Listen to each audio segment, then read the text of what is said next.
What is the meaning of monohybrid cross? When I say cross, what do I mean? ठीक अच्छे तो?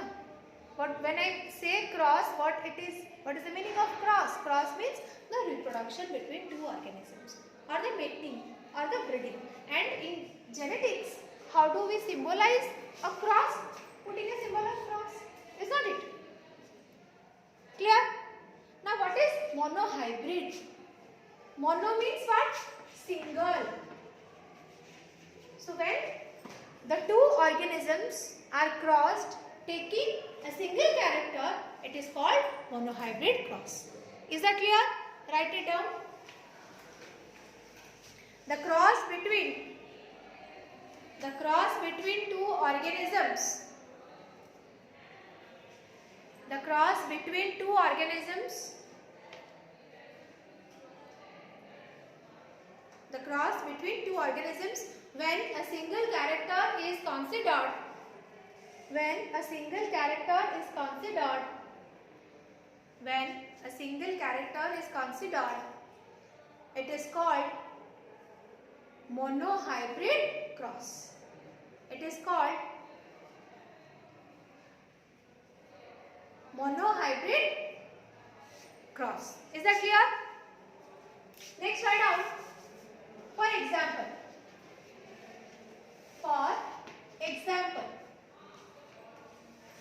cross between two pea plants. Write down. Cross between two pea plants taking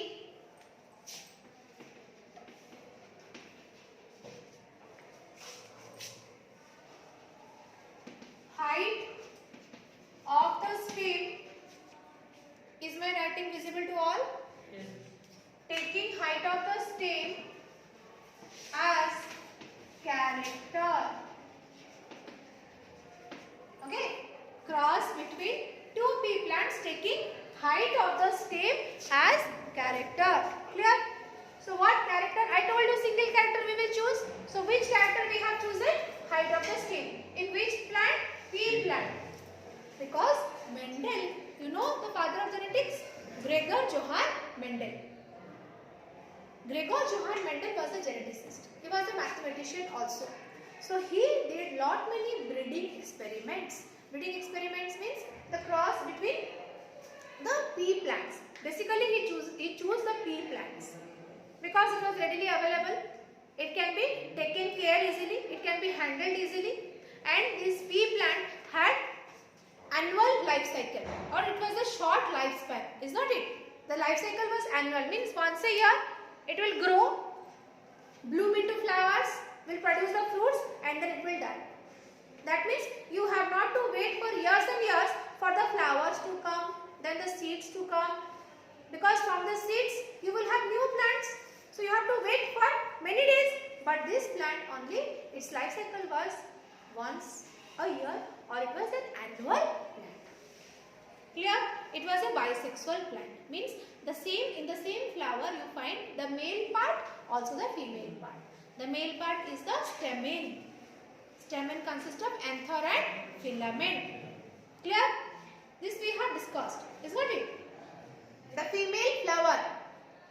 In the same flower only female part and the male part was there. Male part is the stamen consisting of what? Anther and filament. The female part is called the pistil or carpet. Consists of style, stigma, style and ovary. Is not it? Okay. So in the same plant you find the flower having the male part and the female part. So it was a bisexual plant. Clear? Clear? समझ में आ रहा है? ठीक है? So these were the reasons why Mendel chose the pea plant. Clear? Then how to solve this monohybrid cross using different symbols and form? Okay? So Mendel experimentally he took two pea plants, male and female. Okay?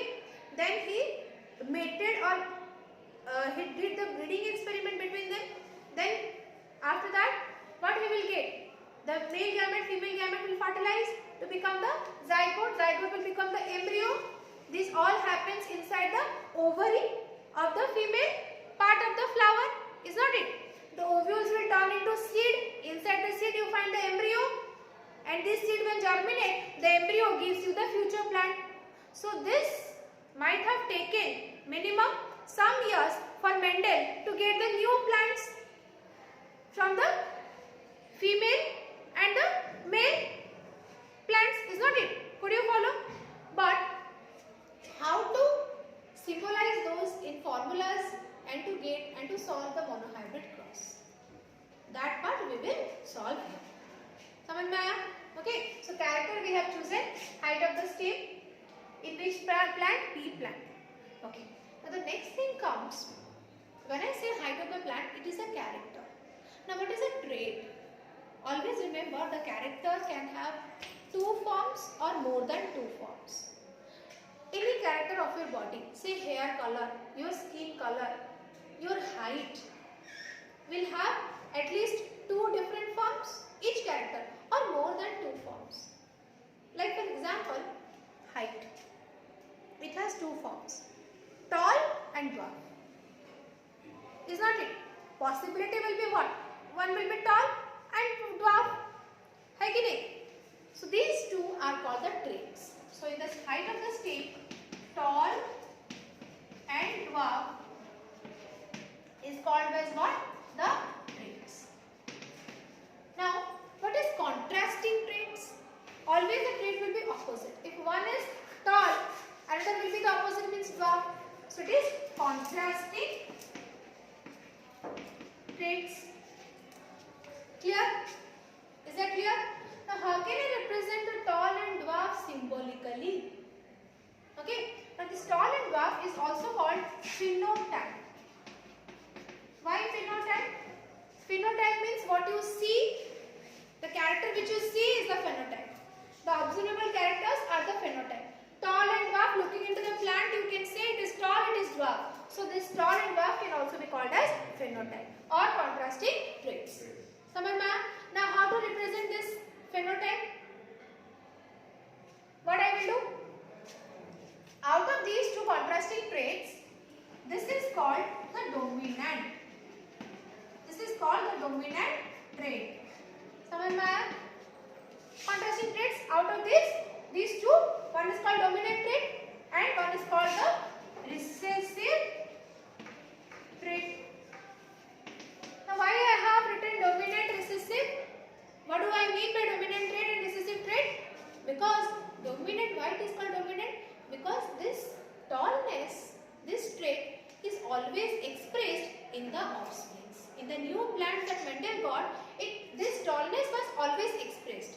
Mane, the new plants that he got, maximum of the new plants were tall. That means this is being expressed over generation and generation. Got my point? So this is the dominant one.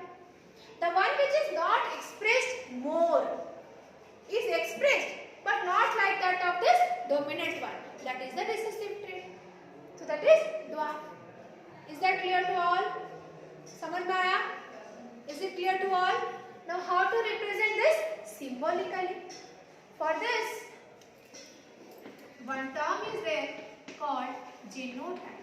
See, these are all the basics. If I will not discuss all these basics, you cannot understand the cross. Directly I can start with the cross, but nothing you will understand. समझ में आया? और ये जो discussion हो रहा है, ये कभी एग्जाम में तुम्हें कोई नहीं पूछेगा. तुम्हें क्रॉस से एग्जाम में डायरेक्ट आएगा.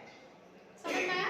No one will ask you what is genotype, what is phenotype. It is your duty to listen to me carefully and to understand the things. और अगर तुम इसको सोच रहे हो मैं किसी भी तरह क्रॉस को रट्टा लगा लूंगा, उसके बाद तोते की तरह उसको वोमिट कर दूंगा, तो कुछ ना कुछ तो मिस हो जाएगा तुम्हारे उस आंसर में. अगर तुम समझ के करोगे, कभी कुछ भी नहीं एरर होगा.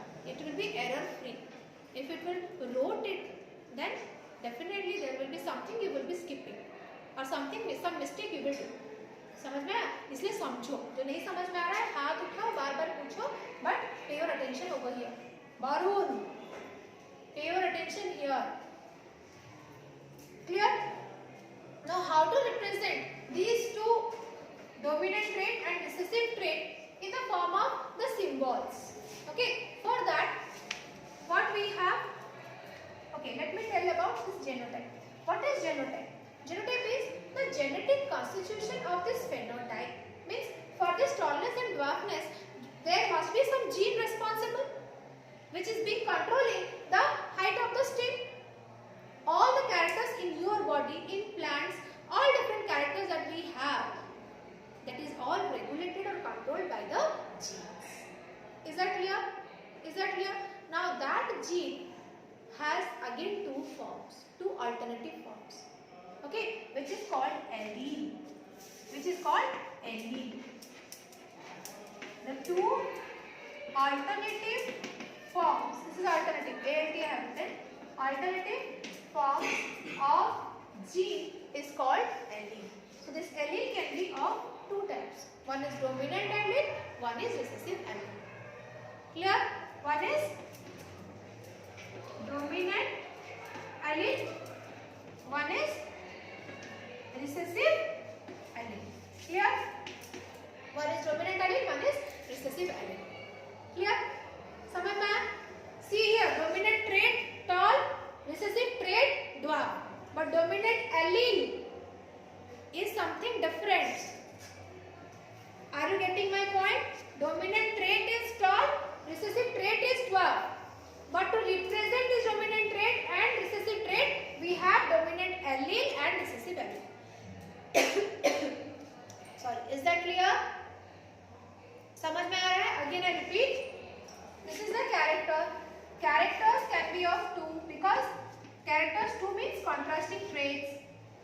Contrasting traits will be for this height of the stem, it will be dominant and recessive.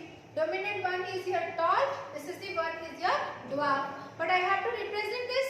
How I can represent? With the help of allele. Dominant allele and recessive allele. Clear? Now, how I can write symbolically? Dominant allele for tall, what I will write? Capital T. Recessive allele for the recessive trait, that is dwarf, what I will write?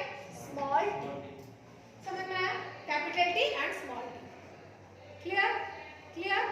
Now always this allele are in pair. तमाने capital T, small t, small t. Is that clear? Is that clear? Now this capital T and small t is also called the genotype. As you can see here, geno word comes from the gene because this is the gene which is regulating the dominant trait and the recessive trait. Is not it? That means the genetic constitution to represent this phenotype, dominant phenotype and recessive phenotype, or dominant trait and recessive trait, is called as the genotype. Clear? अगर इतना भी दिमाग में नहीं घुस रहा है सिर्फ याद रखो, when I represent the dominant one as capital T, recessive one as small t, that is my genotype. Clear? Now as I have chosen here the height of the stem, so I have written capital T, small t. If it could have been some other character in the pea plant, these symbols will be obviously same or different? Different. Is that it? Clear? And how to write down this? Why I have written capital T? Why not any other letter? Who will tell? Why have I written here only capital T? Why not some other letter? Because here the dominant one is the tall. So for convenience, geneticists have they have discovered that we have to choose the first letter of the dominant trait. The first letter of dominant trait is capital T. So I have to write capital T. Always it has to be pair. So capital T. समझ में आया? Now recessive one. For convenience, if I write small t, I will understand that it is recessive.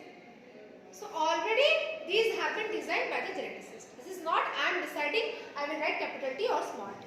Clear? समझ में आया? तुम अगर यहाँ पे कैपिटल T लिखोगे मतलब डोमिनेंट में, रिसेसिव में क्या लिखोगे? Small t. Is that clear? And always it will be in pair. Is that clear? Now next two terms are homozygous and heterozygous. note down this, at least you can note down. लिखना चाहते हो तो लिखो, अगर तुम्हें समझ में आया है, ऑलरेडी समझ चुके हो पहले से, no need to write.